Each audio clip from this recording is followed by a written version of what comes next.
A false fairy tale wrapped in silk. That's exactly what this dress was, soaked in palace contempt. One gown destroyed a duchess's life, transforming her from bride to outcast. What lay hidden beneath those yards of luxurious fabric? Why did the royal family despise this woman before she even crossed the palace threshold? And how did a wedding dress become a weapon of humiliation rather than celebration? The scandals that followed shook the entire world. But the most terrible part? What happened on the very day she wore that gown? The story turned out far more cruel than it first appeared. It all began with one woman who decided she could rewrite the rules of the game. 1986. Westminster Abbey threw open its massive doors for someone about to become part of the world's most closed system. Cameras captured every movement, every fold of fabric, every spark in the bride's eyes. The world held its breath. Because this wasn't just a marriage. This was an attempt to fit into a perfect picture what never belonged there in the first place. The dress appeared first. Voluminous, like a cloud of silk and lace, it filled the entire space. A traditional silhouette used for centuries by royal brides should have declared one thing: before you stands a true princess. Romance flowed in waves of satin. Decorative elements sparkled under camera flashes. A tiara crowned the look, symbol of power, belonging, the right to be here. But even then, in that ceremonial moment, something whispered of falseness. The smile was too bright, the dress too loud, the happiness too performative. And then something interesting happened. Behind the glitter and pomp of the ceremony hid a story no one wanted to speak aloud. Because this wedding wasn't about love. It was about how desperately you can want to belong to a world that won't accept you. And the dress? It was the first line of defense in that battle. Now, let's look at what truly hid beneath those yards of fabric. Every detail of the gown was calculated to the last stitch. The silhouette repeated classic lines worn by generations of royal brides before her. Fitted bodice, enormous skirt, sleeves with voluminous puffs. The fabric shimmered under the light, satin, silk, handmade lace. Embroidery covered the corset in intricate patterns. Each curl meant to speak of luxury and status. But that's not all. The train stretched several yards behind the bride, creating an impression of infinity. Decorative bows, ruffles, pearl trim, all of it combined into an image that screamed belonging to the elite. The tiara, placed upon the bride's red hair, was more than decoration. It was a badge of distinction, a seal of approval, a crown they allowed her to wear. The real twist came later, when it became clear. This entire ensemble wasn't a celebration, but a disguise. The dress was created to convince the world, and perhaps the bride herself, that she was worthy of wearing a royal title, that she was just like those born into this system, that her background didn't matter. Every fold of fabric, every bead on the corset worked toward one goal: to make Sarah Ferguson into a true duchess. The next owner of this image was supposed to become an icon. Instead, she became a symbol of something entirely different, of how you can wear a crown and still remain an outsider. Now for the truth about who this bride was to those standing behind palace walls. Sarah Ferguson wasn't born into the royal family. Her father was an officer, her mother the daughter of an aristocrat. But these were mere crumbs of what was required for true royal blood. She was Prince Andrew's childhood friend, a girl who grew up near the palace but was never part of its inner circle. And when romance turned into a marriage proposal, the palace shuddered. Documents reveal an unexpected twist. Queen Elizabeth II approved the marriage, officially, publicly. But behind closed doors, they whispered something entirely different. Not quite suitable, too common, not refined enough.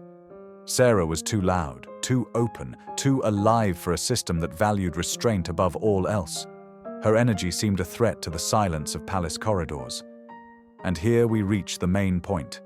The dress became an instrument of transformation. If you drape a person in enough silk and lace, if you crown them with a tiara, if you surround them with ceremonies and protocols, maybe then they'll become what they should be. Maybe appearance can change essence. The wedding gown was an attempt to erase everything that made Sarah herself and replace it with the image of the perfect royal bride. Several hours after the ceremony, she became Duchess of York, a title that sounded impressive, but a title couldn't change how they looked at her. The dress hid the truth for only one day. So, what's the real story of this dress? That it was a theatrical costume, a prop for a performance staged before millions of viewers.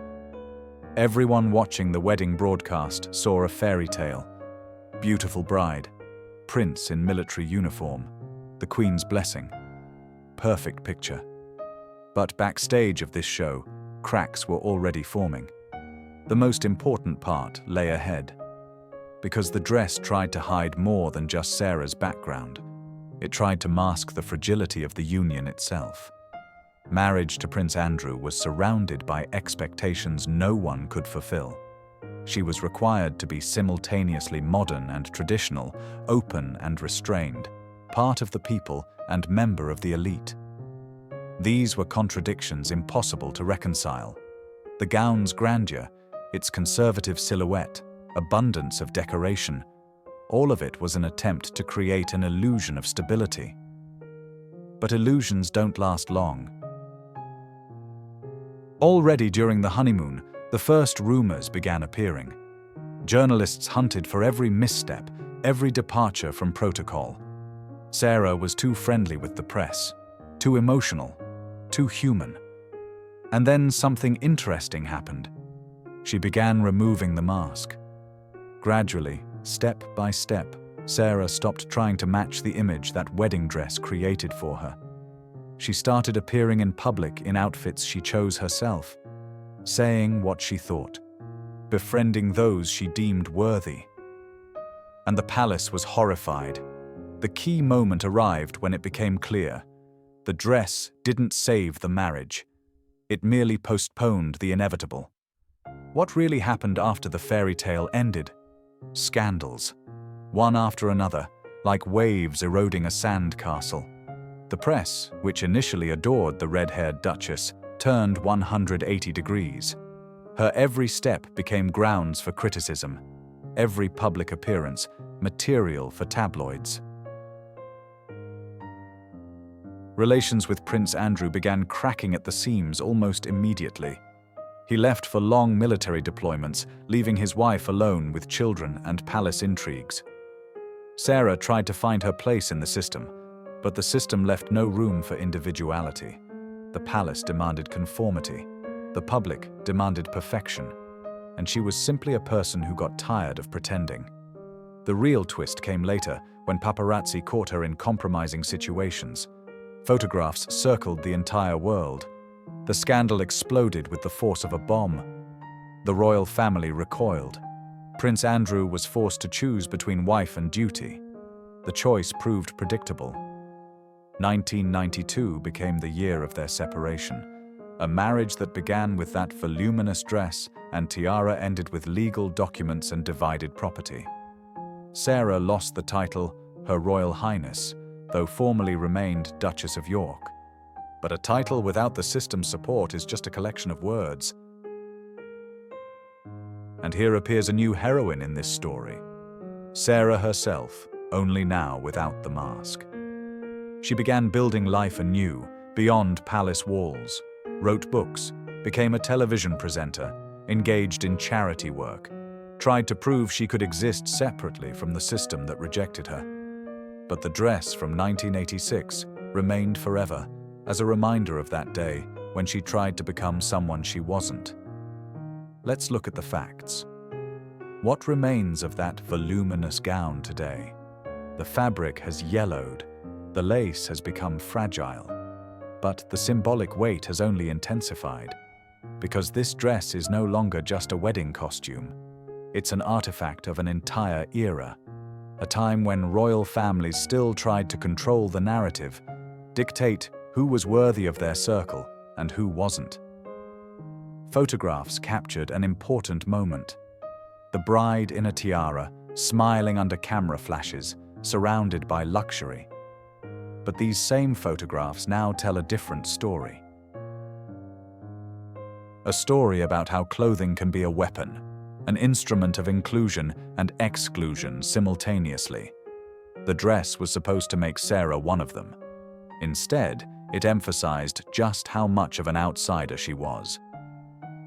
Records from that time show that designers working on the gown understood the task: create an image that would overshadow all questions about the bride's background. And for several hours, they succeeded. But a costume cannot change reality. It can only temporarily hide it. Today, nearly 40 years later, the dress is preserved as a museum exhibit. Tourists pass by it, admiring the craftsmanship, appreciating the embroidery details. But few consider what price the woman who wore it paid. The price of trying to meet others' expectations, the price of abandoning yourself for belonging to a world that ultimately rejected you anyway. Behind every royal dress stands not only the skill of tailors and luxury of materials, stands human drama, hopes that shattered against reality. Dreams that proved too fragile for the cruel world of palace intrigues. And in Sarah Ferguson's case, this dress became not a symbol of triumph, but a monument to unfulfilled expectations. What does this gown tell us today? That you can wear a crown, but that won't make you a queen. You can wrap yourself in silk and lace, but that won't hide the truth of who you are. And that sometimes the biggest lie is the one we tell ourselves, looking in the mirror before an important event, hoping that appearance will change essence. Sarah Ferguson's wedding dress will forever remain a reminder. Behind every ceremonial moment can hide tragedy, and that belonging to the elite isn't always a privilege. Sometimes it's a curse that turns a living person into a prop in someone else's performance. And now the most important part, what they've stayed silent about all these years. The dress doesn't simply hang in the archives as a mute witness to the past. It continues working, continues telling the story they tried to bury. And this story concerns not only Sarah Ferguson. It concerns the entire system that still determines who deserves the crown and who doesn't. The next owner of this image's fate could be any woman who decides to enter the royal family from the outside. Because the rules haven't changed. The palace still looks at newcomers with suspicion, still demands sacrifices, still uses clothing, ceremonies, and protocols as instruments of control. A decade later, the situation repeated with frightening accuracy.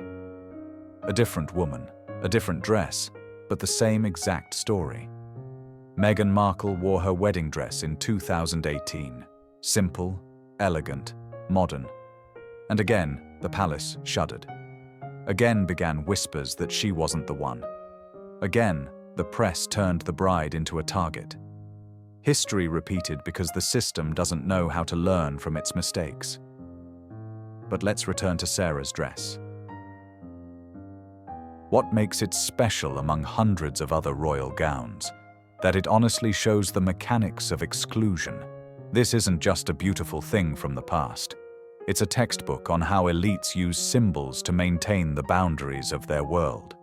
The dress says, you can enter, but only if you abandon yourself. You can wear the tiara, but only if you agree to play by our rules. And even then, we'll be waiting for your mistake. The cruelest part of this story isn't the scandals or the separation. The cruelest part is that Sarah really tried. She wore this dress with hope. She believed she could become part of the system if she tried hard enough. She smiled under the weight of the tiara, thinking it was a crown of acceptance. But it was a crown of thorns. Records from that time show that after the separation, Sarah spent years trying to restore her reputation, wrote books explaining her position, gave interviews asking forgiveness for mistakes, engaged in charity work, trying to prove her worth. But society doesn't forgive those who dared challenge royal rules, even if that challenge was unintentional. And here we approach the final question. Why remember this dress? Why return to a story nearly 40 years old? Because it hasn't ended. Every time a new woman enters the royal family, she faces the same expectations that dress from 1986 imposed. Every time the system tests her strength, demanding abandonment of individuality in exchange for a title. Sarah Ferguson's dress is a monument to all those who tried to fit into a world that didn't want them. It's a reminder that luxury doesn't equal happiness, and a title doesn't guarantee acceptance, and that sometimes the most beautiful dress of your life can turn out to be the heaviest burden you've ever worn. That's the whole truth about this dress. Yes, it was voluminous and luxurious.